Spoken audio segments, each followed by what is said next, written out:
ओम सर्वस्वरूपे सर्वेशे सर्वशक्ति समन्विते भयभस्त्राहिनो देवी दुर्गे देवी नमोस्तुते। शरणागत दीनार्थ परित्राण परायणे सर्वशार्ति हरे देवी नारायणी नमोस्तुते। 27 तारीख बृहस्पतिवार का अवसर, त्रयोदशी तिथि है ग्रह नक्षत्रों के दृष्टिकोण से, और आपके ग्रह योग दिखा रहे हैं कि जिस भी काम में थोड़ा सा संघर्ष दिखाई दे रहा हो उसमें बड़ों का आशीर्वाद लेकर लग जाइए। जी हाँ, ये उपाय भी है और रास्ता भी है। तो ऐसे में बड़ों का संघर्ष, बड़ों का आदर्श लेकर, बड़ों के आशीर्वाद से मेवा प्राप्ति के योग बनते दिखाई दे रहे हैं आपकी राशि के दृष्टिकोण से। इस दिन प्रदोष है, बृहस्पतिवार का गुरु प्रदोष है, ये बड़ा कल्याणकारी योग है। वारुणी पर्व भी है। कहा जाता है शास्त्र के दृष्टिकोण से, जिस प्रकार से ग्रहण के समय में ग्रहों का योग होता है, दान पुण्य यज्ञ से महत्वपूर्ण लाभ प्राप्ति होता है, उसी प्रकार से इस वारुणी पर्व, महावारुणी पर भी सुंदर रूप से ग्रह नक्षत्रों का योग बड़ा कल्याणकारी होता है। इस दिन श्रद्धा के अनुसार से दान स्नान पुण्य करने का यथाउचित भाव से प्रयास करना चाहिए। 28 तारीख का दिन शुक्रवार का अवसर है, चतुर्दशी तिथि है। ग्रह नक्षत्रों का योग आपके लिए जो दिखा रहा है वो नए पराक्रम का उदय होता दिखाई दे रहा है।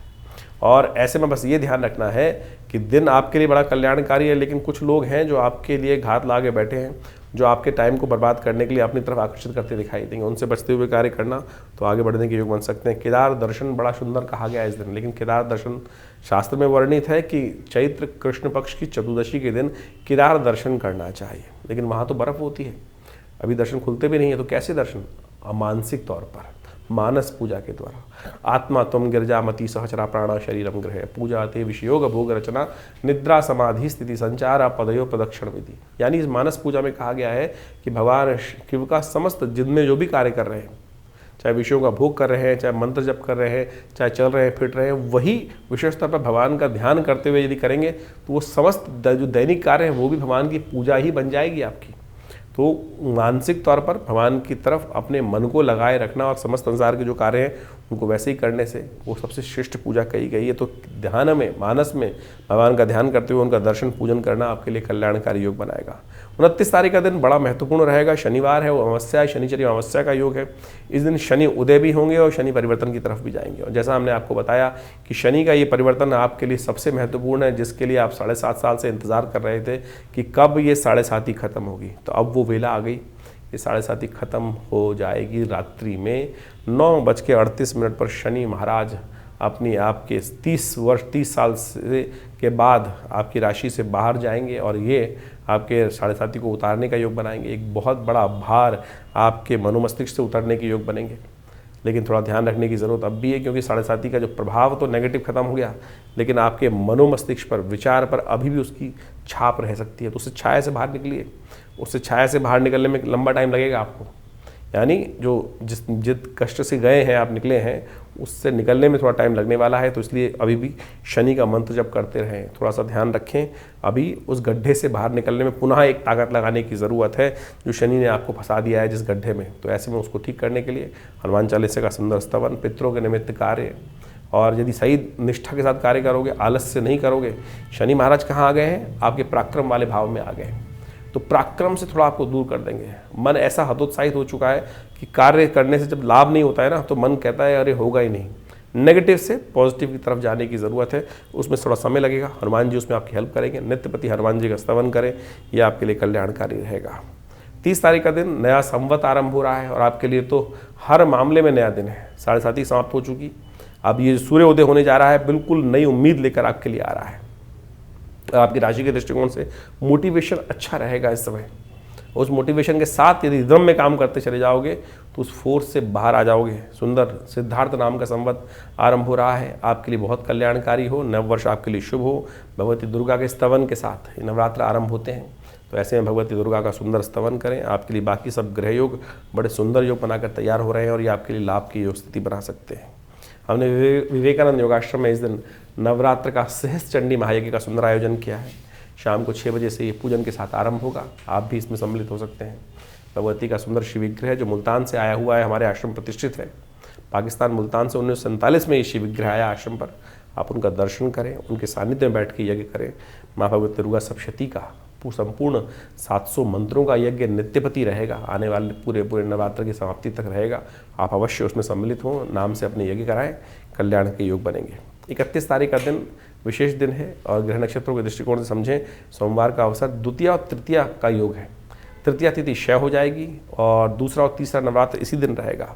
गणगौर पूजा रहेगी, साथ साथ विशेषतौर पर द्वितीयम ब्रह्मचारिणी तृतीयम चंद्रघंटा आदि, यानी माँ भगवती ब्रह्मचारिणी देवी और चंद्रघंटा देवी दोनों का पूजन करने का इस दिन अवसर है। मत्स्य जयंती का योग है और ग्रह नक्षत्र आपके लिए बड़े अनुकूल चल रहे हैं और ऐसे में बहुत सुंदर आपके लिए योग बनता दिखाई दे रहा है। बस स्वास्थ्य का थोड़ा ध्यान रखने की ज़रूरत रहेगी। चावल का दान करना आपके लिए संपूर्ण रूप से कल्याणकारी। तो इस प्रकार से आपने ग्रहों का योगा योग समझा कि आपकी राशि के दृष्टिकोण से योगा योग किस प्रकार का बन रहा है। और देखिए, अभी चैत्र का महीना आरंभ हो गया है, नव संवत इस आरंभ हुआ चाहता है और इसी दौरान में नव संवत भी आरंभ हो जाएगा। और इस बार संवत जो है बहुत ही महत्वपूर्ण है।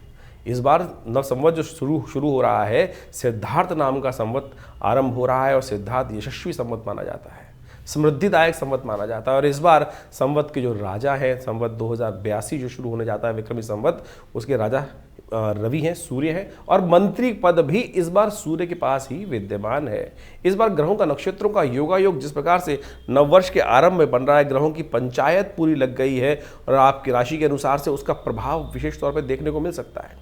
विश्व एक अशांति के मुखार पर आकर बैठा हुआ है और ऐसे में आप समझें, जो नववर्ष आरंभ हुआ उस समय पंच ग्रहों की युति एक स्पेसिफिक भाव में बनकर जो बन रही है, वो राज्य विश्व में कहीं ना कहीं प्राकृतिक आपदाओं का योग बना सकती है। साथ साथ कहीं ना कहीं विस्फोटक योग बनता दिखाई दे रहा है। युद्ध जो है, आप समझें किस प्रकार से बहुत सारे विश्व के देशों में आपस में सामंजस्य स्थापित है नहीं और वो कहीं ना कहीं भयावह स्थिति ये बनने के कगार दिखाई देती है। और शनि महाराज का पदार्पण जैसे ही मीन राशि में इस नव संवत्स की पूर्व संध्या पर हुआ है, वो दिखाता है कि कहीं ना कहीं ये विश्व जो है वो कहीं ना कहीं, जब भी आप देखें पिछले करीब करीब 3 बार के पिछले 90 सालों के अंदर हमने एनालाइज करने का प्रयास किया, शनि जब भी मीन राशि में आते हैं और वो कहीं ना कहीं अशांति का वातावरण बनाते हैं और उसके बाद आगे जाके स्थितियां और ख़राब ही होती हैं। जैसे प्रथम विश्व युद्ध के दौरान पे देखें, जब मीन पर आए उसके बाद जैसे ही आगे बढ़े और उसके बाद भयावह स्थिति विश्व में अशांति की तरफ चलती चली गई।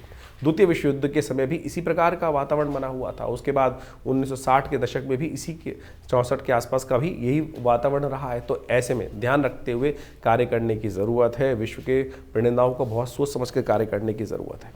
इस बार एक और विशेष तौर पर ग्रहों का योगा योग बन रहा है, जो नव संवत के साथ साथ इस बार नवरात्र आरंभ हो रहे हैं। भगवती का जो पदार्पण हो रहा है, वो पदार्पण जो हो रहा है वो तो हाथी पर हो रहा है, लेकिन भगवती का जो गमन हो रहा है यानी प्रस्थान जो हो रहा है वो महिष पर होता दिखाई दे रहा है। वो अशांति कारक है, कहीं ना कहीं रोग कारक दिखाई देता है, कहीं ना कहीं शोक कारक दिखाई देता है, अनिष्टकारी योग बनता दिखाई दे रहा है। तो ऐसे में सुंदर रूप से यथाउचित भाव से भगवती का सुंदर स्तवन कीजिएगा, प्रार्थना कीजिएगा कि माँ भगवती जब आई हैं, समृद्धि दानक हाथी में सवार होकर आई हैं, तो हमारे जीवन में कल्याण का मार्ग प्रशस्त हो। माँ भगवती को सुंदर प्रसन्न करने का प्रयास करें, कन्या पूजन यथाउचित भाव से करने का प्रयास करें।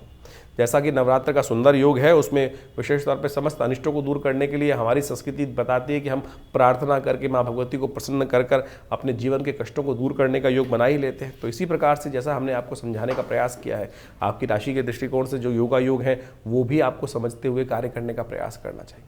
देखिए, ग्रहों का योगा योग हर व्यक्ति के जीवन में अलग अलग प्रभाव डालता है। किसी के जीवन में सुख समृद्धि के योग बनते हैं, किसी के जीवन में असमृद्धि के योग बन जाते हैं। सारा डिपेंड करता है आपके कर्म के अनुसार से। समस्त जीवन में यदि अनिष्ट योग बने भी हों, तब भी यदि हमारे शुभ कर्म हैं तो कहीं ना कहीं हमको बचा के निकाल देंगे। और लोगों के मन में ये भाव रहता है कि शुभ कर्म किए कैसे जाते हैं। जो शुभ कर्म है वो वास्तविक तौर पे आपकी मानसिकता पे व्यक्त करते हैं।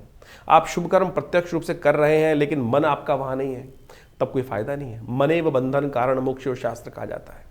हम भगवान का स्तवन कर रहे हैं, भगवती का स्तवन कर रहे हैं, रुद्राभिषेक कर रहे हैं, पूजन कर रहे हैं, लेकिन मन कहीं ना कहीं संसार में लिप्त है, उस परमात्मा की तरफ मन है ही नहीं, तो उस कर्म का फायदा ही क्या। केवल जो बाह्य तौर पे कर्म किया जा रहा है उसका ही प्रभाव प्राप्त होगा। लेकिन कोई व्यक्ति बाहर बैठा है और जो भाग्य से कहीं ना कहीं उसके शुभ योग बन नहीं रहे हैं, लेकिन मन से कहीं ना कहीं पवित्रता है, तो वो ज़्यादा लाभ देगा। तो इसलिए मन की पवित्रता को विशेष तौर पर मन की संलिप्तता का ध्यान रखते हुए कार्य करने का प्रयास करना चाहिए, और वही आपके जीवन में दुष्कर्मों से बचाकर शुभ कर्म की तरफ प्रेरित कर देता है, पुण्य जगा देता है। पुण्य और पाप की जो व्याख्या है वो बहुत विशेष तौर पर समझने की आवश्यकता है। शास्त्र में इसको अनेक प्रकार समझाने का प्रयास किया गया है। शास्त्र में उपनिषद में एक कथा आती है, वो आपको समझनी चाहिए। एक कथा उपनिषद में बड़ी विचित्र प्रकार से बताई गई है। एक महात्मा थे, यज्ञ करते थे, पूजन पाठ बहुत बढ़िया करते थे और लोगों को प्रेरित करते थे। उन्हीं के आश्रम के बाहर एक कसाई दुकान चलाता था जिसमें जीव हत्या करता था, मांस बेचता था। संयोग से दोनों की मृत्यु एक ही समय पर हुई और कहा जाता है कि जब दोनों की मृत्यु एक समय पर हुई तो धर्मराज के समक्ष जब उपस्थित किया गया तो संत ने, क्योंकि यज्ञ इत्यादि किए थे, पुण्य किए थे, तो उनको अच्छा जो सम्मान हो सकता है, सम्मानित पद हो सकता है, ऊर्ध्व लोक होते हैं, वो प्राप्त हुए। लेकिन संत थोड़ी देर रुक गए क्योंकि उन्होंने पीछे देखा कि वो कसाई भी उनके साथ लाइन में लगा हुआ है, क्योंकि मृत्यु देवयोग से एक साथ ही हुई थी। तो जब कसाई का नंबर आया तो कसाई को विशेष तौर पर वही लोक प्राप्त हुए जो महात्मा को प्राप्त हुए। महात्मा वाचिक पढ़े। उपनिषद की कथा विशेष तौर पर ये बात करती है। तो जब चित्रगुप्त से पूछा गया कि संत ने कहा कि भाई यहाँ भी वो स्थिति है क्या कि जो लोग काम सही नहीं कर रहे हैं उनको भी विशेष तौर पर गलत कार्य करते हैं, अशुभ जीव हत्या करते हैं, उनको भी ऊर्ध्व लोक प्राप्त होते हैं। तो चित्रगुप्त ने उनका लेखा जोखा देख के बताया कि महाराज, इस जीव की जो स्थिति थी, जीव आत्मा की, वो ऐसी थी कि काम तो वो कसाई का करता था लेकिन मन से पूरा सरल था, क्योंकि यही भाव रहता था कि महात्मा इतने सुंदर कार्य करते हैं और मुझको, क्योंकि मुझे कुछ आता नहीं है, परिवार का जीवन यापन करने के लिए कसाई का काम मिल गया है, तो कब मेरे भाग्य जागेंगे और मैं भी महात्मा की तरह पुण्य कार्य करूंगा, यज्ञ करूंगा। मनेव बंधन कारण मोक्ष। और इसी मन के द्वारा किए गए शुभ कर्म के कारण से उसको वही लोग प्राप्त हुए जो यज्ञ इत्यादि पुण्य इत्यादि करने से उन महात्मा जी को प्राप्त हुए थे। कहने का सरल अर्थ यह है कि मन से सरल रहिए। पता नहीं संसार में कब हमारे द्वारा कौन सा कर्म हो जाता है, जो प्रत्यक्ष कर्म है कौन सा हो जाता है, लेकिन मन से वास्तविक तौर पर अगर निवृत्त रहोगे उस दुष्कर्म से भी, तब भी आप अपने उस परलोक को सुधार सकते हो। तो लोक परलोक दोनों सुधारने का हमको प्रयास करना चाहिए। तो यही अध्यात्म का अर्थ है और यही इस ज्योतिष के दृष्टिकोण से, बहुत सारे लोग ज्योतिष को अध्यात्म से अलग कर देते हैं। अरे ज्योतिष अध्यात्म से अलग हो ही नहीं सकता है। कुछ तथाकथित लोग ज्योतिष को अध्यात्म के साथ जोड़ेंगे, समझेंगे, तभी आपको वास्तविक जीवन का सत्य प्राप्त होगा। तो ये जो हमने आपके समक्ष कथा रखी है, इसको सही से समझते हुए कार्य करने का प्रयास करें। और हमारा जो ये चैनल है आपके साथ हमेशा ही रहता है। आपके मन में भी बहुत सारे प्रश्न चल रहे होंगे, चिंता ना करें, उन प्रश्नों का निवारण करने के लिए हमने ये चैनल आपके साथ रखा ही हुआ है। तो आप अपने मन के प्रश्नों को हमें व्हाट्सएप के माध्यम से भेज सकते हैं। और हम तो एक और कार्य आरंभ कर दिया है हम लोगों ने। महीने के पहले रविवार के दिन सुबह 8 बजे से लेकर करीब करीब 10 साढ़े 10 बजे तक आश्रम में एक विशेष तौर पर समागम का कार्यक्रम रखा गया है। उसमें यज्ञ में भाग भी ले सकते हैं और विवेकानंद योगाश्रम दिल्ली में आकर अपने प्रश्नों का समाधान भी जान सकते हैं। तो आप विवेकानंद योगाश्रम में सादर आमंत्रित हैं। हर रविवार को, पहले रविवार को विशेष तौर पर समागम का सुंदर व्यवस्था है, कोई शुल्क नहीं लिया जाता है। आप आए, अपने प्रश्न का निवारण सीधा हमसे कर सकते हैं और उस माँ भगवती का दर्शन भी कर सकते हैं, शुद्ध यज्ञ में भाग भी ले सकते हैं, कीर्तन में भाग ले सकते हैं और अपने प्रश्नों का निवारण करने के लिए रविवार के दिन सुबह 8 बजे से लेकर साढ़े 10 बजे तक दिल्ली में विवेकानंद योगाश्रम में आप पधार कर अपने प्रश्नों का समाधान भी जान सकते हैं। और वैसे व्हाट्सएप के माध्यम से तो आप हमारे साथ जुड़े रहते हैं। तो चैनल पर भी हम समय समय पर लगातार अनेक समय पर अनेक ग्रहों योगों के साथ साथ विभिन्न जो उत्सव आते हैं उन सब के बारे में आपको जानकारी देते ही रहते हैं। तो जुड़े रहे हमारे इस आचार्य वाणी चैनल से और आपका जीवन में कल्याण होने का योग बनता रहे। धन्यवाद, नमस्कार।